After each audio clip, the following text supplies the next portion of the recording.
Assalamualaikum warahmatullahi wabarakatuh.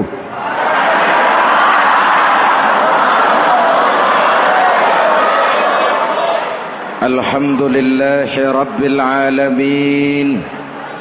Wassalatu wassalamu ala asyrafil mursalin Sayyidina wa maulana Muhammadin wa ala alihi wa sahbihi ajmain, amma ba'du. Para ulama yang saya muliakan, hadirin hadirat ma'asyiral muslimin yang saya cintai, banyak kita alami perubahan-perubahan yang terjadi, baik perubahan yang menyangkut sosial budaya, lebih-lebih yang menyangkut sosial politik. Yang tidak banyak mengalami perubahan adalah sosial ekonomi. Bahkan angka kemiskinan kita naik menjadi 3/5 dari total penduduk kita hidup di bawah garis kemiskinan, dan 20% diantaranya miskin mutlak. Perubahan-perubahan yang terjadi menyadarkan kita kepada kebenaran Al-Quran ketika Allah menyatakan wa tilkal ayyamu nudawiluha bainan nas. Hari itu kami putar di antara manusia. Ada saat datang, ada waktu pergi. Ada hari lahir, ada saat kembali. Ada waktu dilantik, ada saat menyerahkan jabatan. Hari kami putar di antara manusia dan hidup cuma sekadar menunggu giliran. Soalnya kemudian di tengah perubahan-perubahan yang terjadi begitu cepat, what must we do now?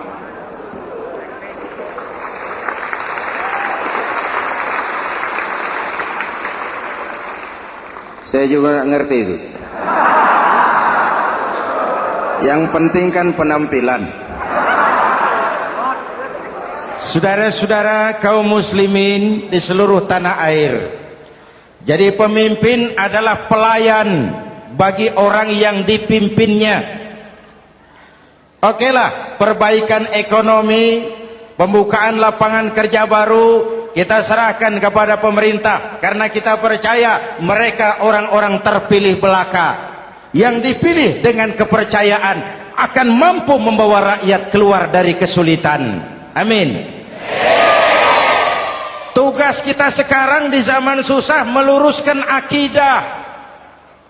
Jangan sampai mbah dukun yang naik ke permukaan. Betul? Islam misinya yang pertama membebaskan manusia dari kemusyrikan.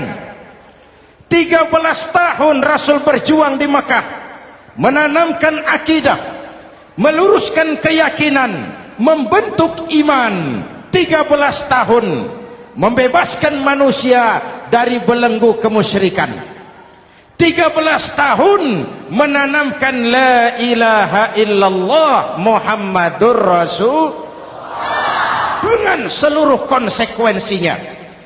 Kalau saya yakin tidak ada Tuhan selain Allah, saya tidak akan minta tolong kecuali hanya kepada Allah. Saya tidak akan pernah takut kecuali hanya kepada Allah. Saya tidak akan menggantungkan hidup kecuali hanya kepada Allah. Saya tidak akan minta rizki kecuali hanya kepada Allah. Saya tidak akan melarikan persoalan kecuali hanya kepada Allah. Kalau konsekuen dengan keyakinan ini, mbah dukun nggak dapat tempat.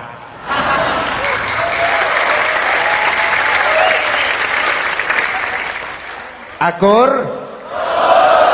Ayo lihat secara sederhana. Saya sandaran di tiang, tiangnya ambruk, sayanya jatuh. Saya sandaran di tembok, temboknya runtuh, saya juga runtuh. Saya sandaran kepada orang kaya, dia jatuh miskin, saya bangkrut. Saya sandaran kepada jenderal, dia pensiun, saya selesai. Tapi kalau saya sandaran hanya kepada Allah, Allah tidak akan pernah miskin, Allah tidak akan pernah lumpuh, Allah tidak akan pernah terpuruk, dan Allah tidak akan pernah berkurang kekuasaannya.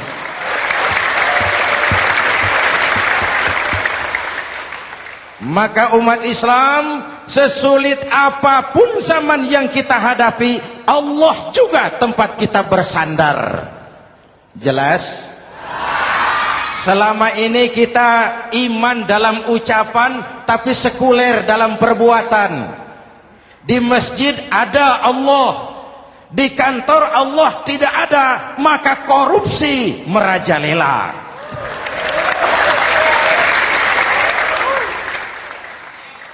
Di masjid ada Allah, di pasar Allah tidak ada, maka timbangan tetap curang. Kita iman dalam ucapan, tapi sekuler dalam perbuatan. Oleh karena itu, sesulit apapun zaman yang kita hadapi, iman jugalah pegangan kita. Allah juga tempat kita bersandar. Boleh zaman berubah, akidah jangan sampai goyah. Karena iman kita hidup, untuk iman kita berjuang, dan dalam iman kita ingin kembali menghadap Allah Subhanahu. Selama ini manusia Indonesia kita lebih banyak diisi otaknya, hati sering kosong, agama dangkal, akidah rapuh, moral rendah. Memang kemudian muncul banyak orang-orang pintar, cuma sayang tidak benar. Indonesia kita bangkrut, Indonesia kita terpuruk, Indonesia kita sakit parah kalau diurus orang yang cuma pintar tapi tidak benar. Kita perlu orang-orang pintar, tapi kita lebih perlu orang benar. Jelas? Kalau cuma pintar tapi tidak benar, itu yang sering saya sampaikan, nanti disuruh ngurus beras malah nimbun beras.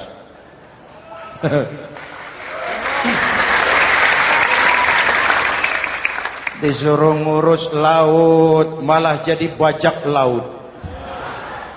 Disuruh ngurus hutan rame-rame jadi orang hutan. Jutaan hektar hutan Indonesia kita ini merupakan kekayaan sumber daya alam kita yang harus digunakan bagi sebesar-besar kemaslahatan rakyat. Yang disuruh ngurus hukum malah bikin hukum seperti pisau, tajam ke bawah, tumpul ke atas. Jangan heran lalu di masyarakat muncul street justice, pengadilan jalanan, sebagai refleksi dari ketidakpuasan melihat sikap hukum yang sangat berpihak. Kalau yang kecil salah, hukum cepat-cepat ditegakkan.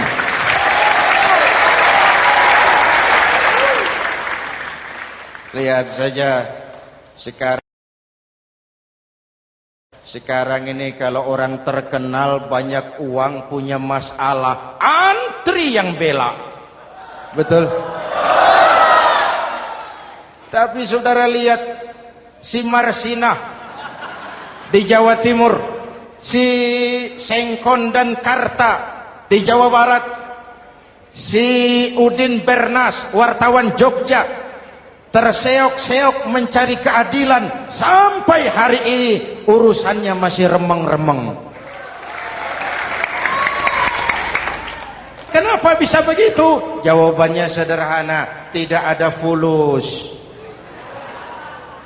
Ada fulus mulus, tidak ada fulus manfus. Betul?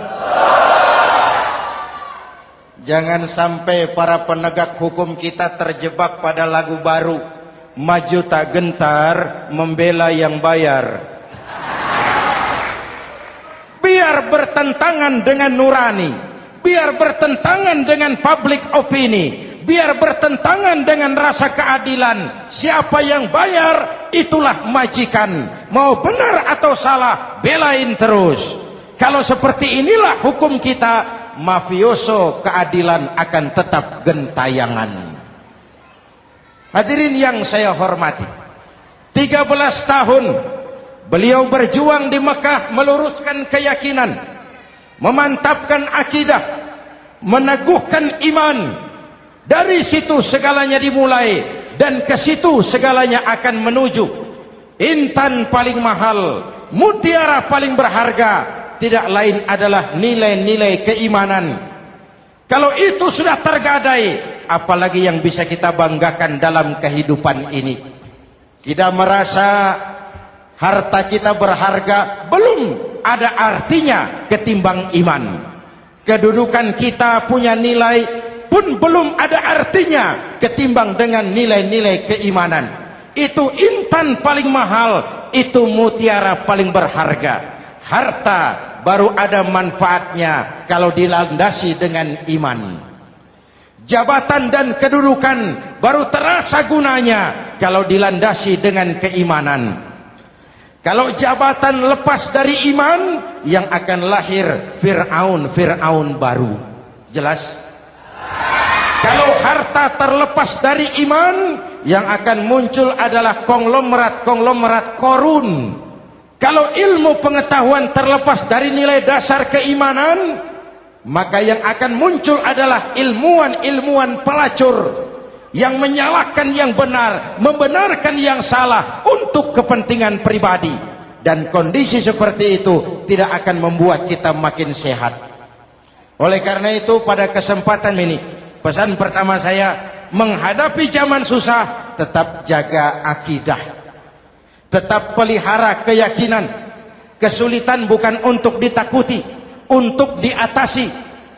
Hidup adalah kerja keras, bukan keajaiban. Perubahan tidak akan datang hanya dengan simsalabim abragadabra. Perubahan tidak akan muncul hanya dengan berandai-andai. Perubahan tidak akan turun dari langit seperti turunnya embun di waktu malam. Perubahan adalah kerja keras, sehingga Al-Quran membimbing kita, innallaha la yughayyiru ma biqaumin hatta yughayyiru ma bi anfusihim. Allah tidak akan mengubah keadaan suatu bangsa kalau mereka tidak mau mengubah apa yang ada di dalam diri mereka. Yang ada di dalam diri itu rule of thinking, state of mind, cara kita berpikir, cara kita memandang kehidupan, cara kita mengatasi persoalan. Hadirin yang saya hormati, inilah iman. Berangkat dari ini kita menyadari, ini ujian buat kita rakyat. Dan kita rakyat Indonesia ini kalau sama susah sih sudah kenyang. Ya Pak?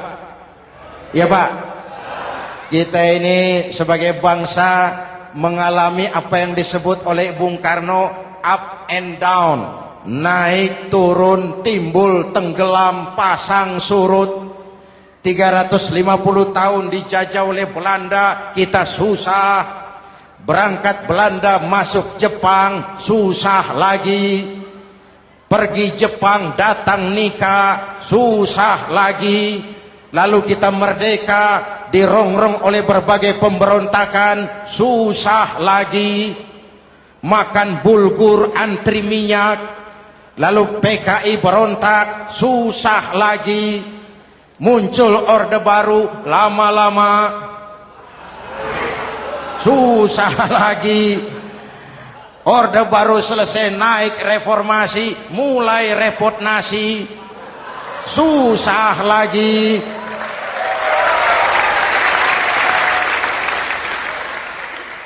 Kalau susah kita ini sudah akrab, sudah intim. Mestinya kalau sudah susah seperti itu, jangan salah sikap menyikapi kesusahan. Jangan sampai kita potong kompas, ambil jalan pintas, terjebak menghalalkan segala cara. Itu tidak akan menguntungkan, itu tidak akan menyelesaikan. Kalaupun selesai, nampaknya penyelesaian sesaat. Dan penyelesaian sesaat bukan penyelesaian yang sebenarnya. Karena itu tetaplah dalam koridor keimanan. Boleh zaman berubah, akidah jangan sampai goyah. Silahkan masa berganti, tapi keyakinan jangan mati. Sekali la ilaha illallah, sampai tetes darah paling penghabisan, tetap la ilaha illallah. Sanggup? 3 orang. Sanggup? 21. Sanggup? Kalau sanggup kita harus konsekuen. Saudara-saudara di seluruh tanah air, misi yang kedua dari Islam setelah membebaskan manusia dari kemusyrikan, membebaskan manusia dari ras diskriminasi, mengikat manusia dengan tali akidah. Sebelum Islam datang, manusia dibedakan oleh warna kulit, manusia dibedakan oleh faktor keturunan, manusia dibedakan oleh faktor harta dan benda. Adalah Rasul yang mengajarkan, innallaha la yanzuru ila suwarikum wala ila amwalikum walakin yanzuru ila qulubikum wa a'malikum. Allah tidak melihat potonganmu, Allah tidak melihat hartamu. Yang Allah lihat itu adalah hatimu dan amal perbuatanmu. Jauh sebelum Amerika teriak-teriak membanggakan apa yang mereka sebut sebagai Declaration of Independence, Nabi sudah mengajarkan kepada kita semua, An-nas kulluhum li Adam wa Adam min turab, la fadla li Arabiyyin ala ujamiyyin illa bittaqwa. Seluruh manusia berasal dari Adam. Adam diciptakan dari tanah. Tidak ada kelebihan Arab dengan yang bukan Arab kecuali takwanya. Jauh sebelum Amerika mencanangkan bahwa semua manusia dilahirkan sama, that all men are created equal. Jauh sebelum itu Islam sudah membebaskan manusia dari ras diskriminasi. Apa dalam konteks kekinian menghadapi zaman susah tetap jaga kerukunan? Ya Pak, ya Bu, oi Bu. Menghadapi zaman susah tetap jaga kerukunan, baik antar umat seagama, antar umat beragama, maupun antar umat beragama dengan pemerintah. Menjaga kerukunan.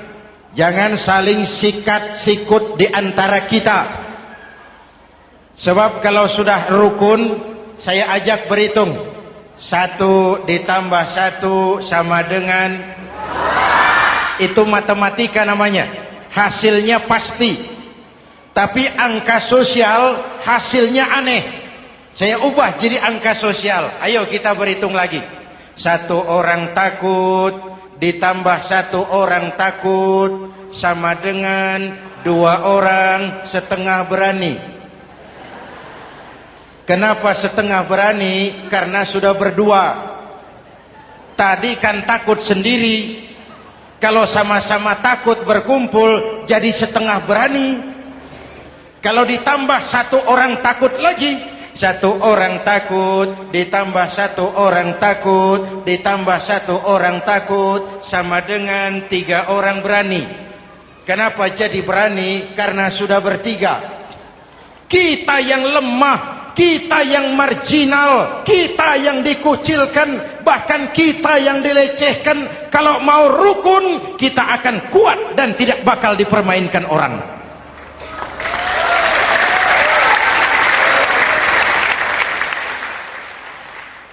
Tapi kalau rukunnya yang satu mau menikam yang lain, saya ajak berhitung lagi. Yuk berhitung yuk. 1 ekor ayam ditambah 1 ekor musang sama dengan 1 ekor musang. Kemana ayamnya? Dimakan musang. Betul nggak nih hitungan? Ayo kita hitung lagi. 1 ekor ayam ditambah 1 ekor musang sama dengan 1 ekor musang. Kemana ayamnya? Dimakan musang. Jadi kalau kita suka kumpul dengan orang yang mau makan kita, selesailah kita.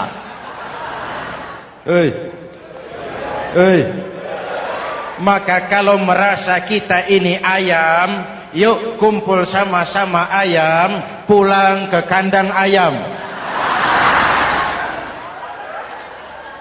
Kalau ada ayam kumpul ke kandang musang, itu namanya ayam minum baygon. Jelas? Menjaga kerukunan. Pertama, antar umat seagama, sesama muslim harus saling menjaga, harus saling memelihara.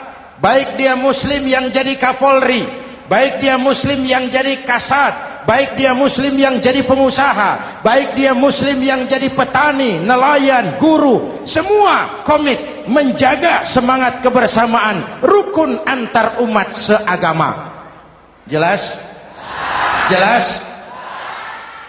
Hadirin yang saya hormati, atas dasar itu saya ingatkan kembali, kita semua ingin persoalan terorisme dilepaskan kaitannya dari agama manapun. Tidak ada kaitannya terorisme dengan Islam, dengan Kristen, dengan Hindu, dengan Buddha. Tidak ada kaitannya terorisme dengan pondok pesantren.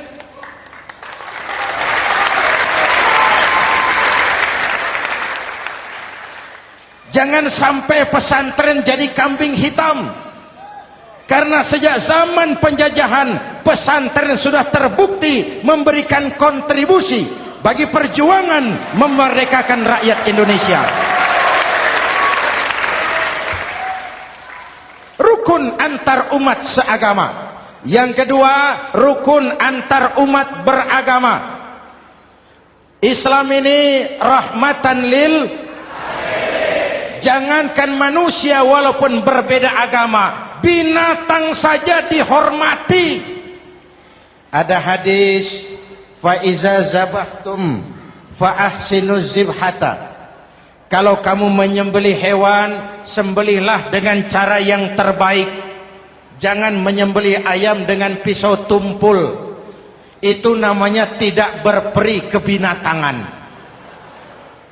Yang kecil lagi, saudara buka babul istinja, makruh buang air kecil di tanah yang berlubang.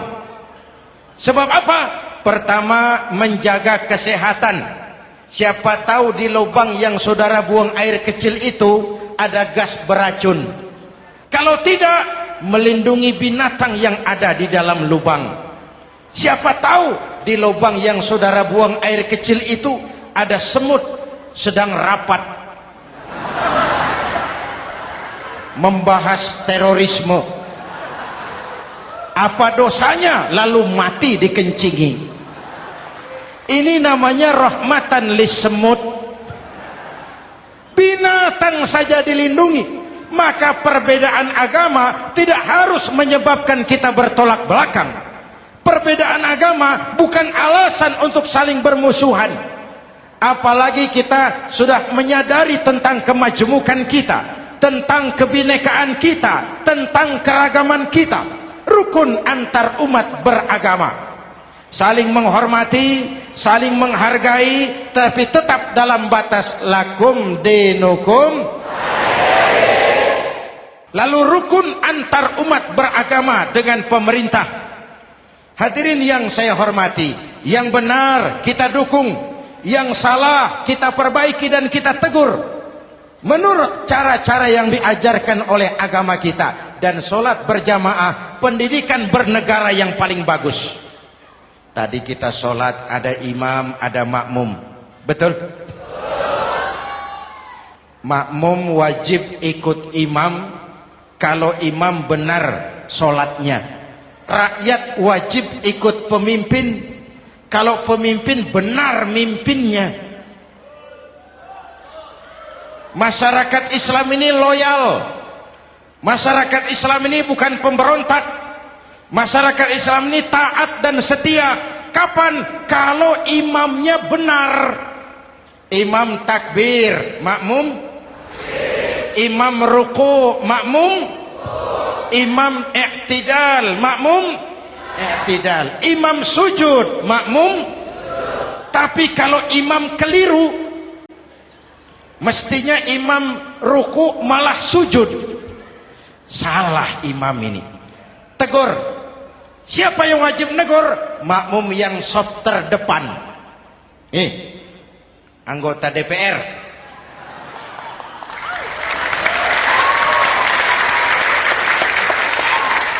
Ini wakil-wakil makmum ini, sop di depan ini. Kalau imam keliru, mereka paling tahu. Ngomong. Tegur. Bagaimana negurnya? Ada aturan main. Mestinya ruku, imam sujud. Salah ini imam. Subhanallah. Kan begitu negurnya. Betul? Tidak boleh juga imam keliru, makmum emosi. Main pegang. Weh, makmum salah. Hoi, hoi. Kacau sholat. Betul? Anggota dewan ini, soft di depan. Itu kalau imam keliru. Satu saat imam buang angin. Namanya manusia bisa buang angin toh.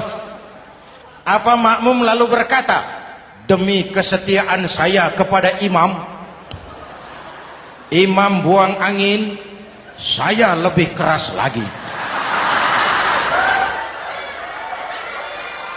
Itu namanya fanatisme buta, loyalitas yang goblok. Imam buang angin, minggir. Iyyaka na'budu wa iyyaka nasta'in. Sampai situ imam buang angin, minggir imam. Lalu sof yang di depan maju. Tidak usah bikin solat baru, teruskan pekerjaan imam. Ihdinas siratal mustaqim. Teruskan. Kenapa? Kalau bikin solat baru lagi, nanti buang angin lagi. Bikin lagi solat. Kapan selesainya solat? Kapan selesainya membangun negara ini? Yang penting imam tahu diri, buang angin, minggir.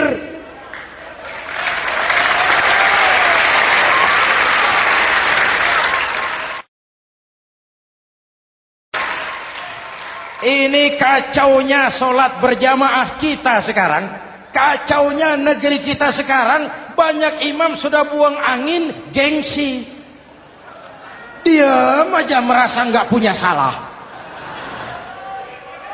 Dikasih tahu sama makmum, imam tadi buang angin ya, malah jawab sedikit.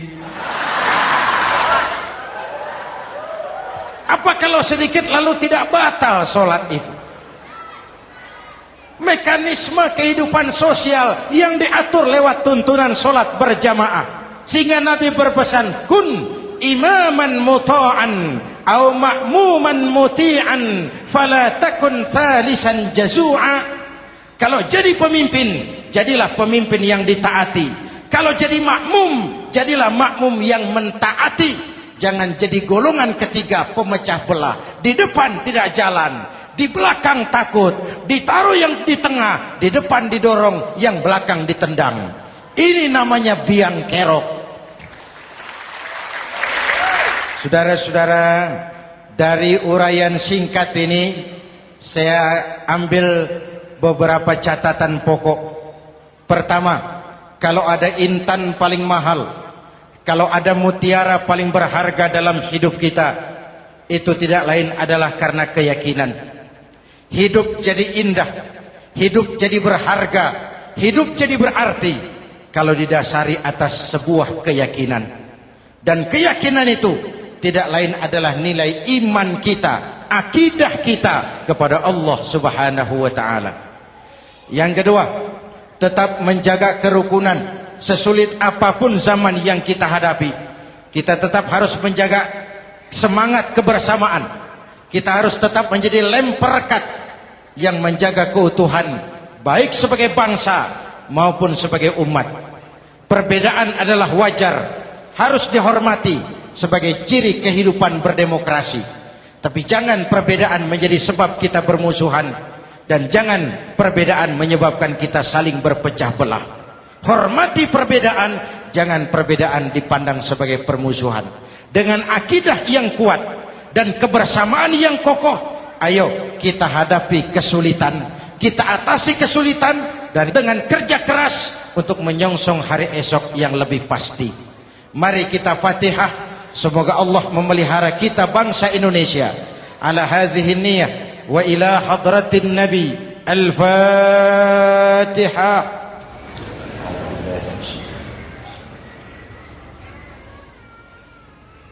Iyyaka na'budu wa iyyaka nasta'in. Ihdinas siratal mustaqim. Siratal ladzina an'amta 'alaihim. Bismillahirrahmanirrahim. Amin.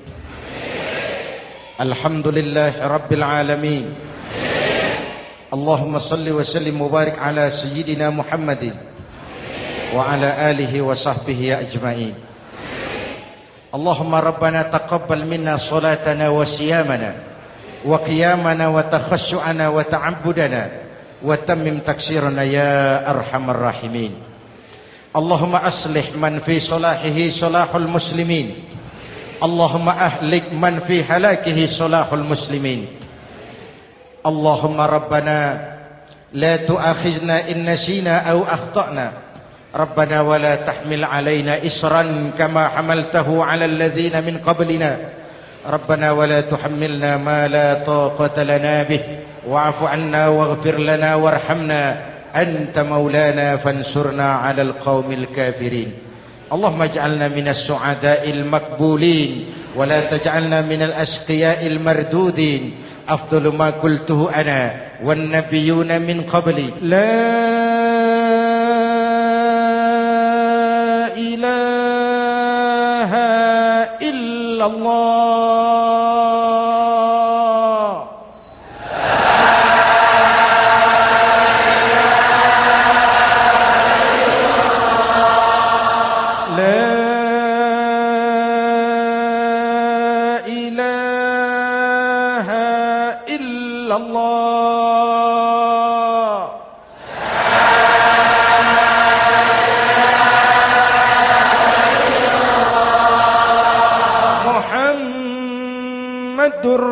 Rasulullah.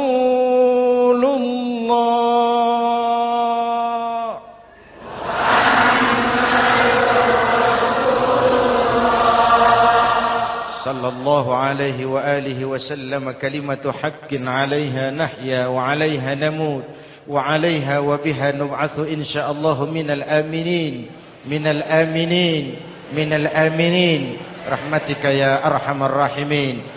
Sallallahu ala Sayyidina Muhammad wa ala alihi wa sahbihi ajma'in. Ana rabbika rabbil izzati amma yasifun. Salamun alal mursalin. Walhamdulillah rabbil alamin. Jumpa lagi di lain kesempatan insyaallah. Wassalamualaikum warahmatullahi wabarakatuh.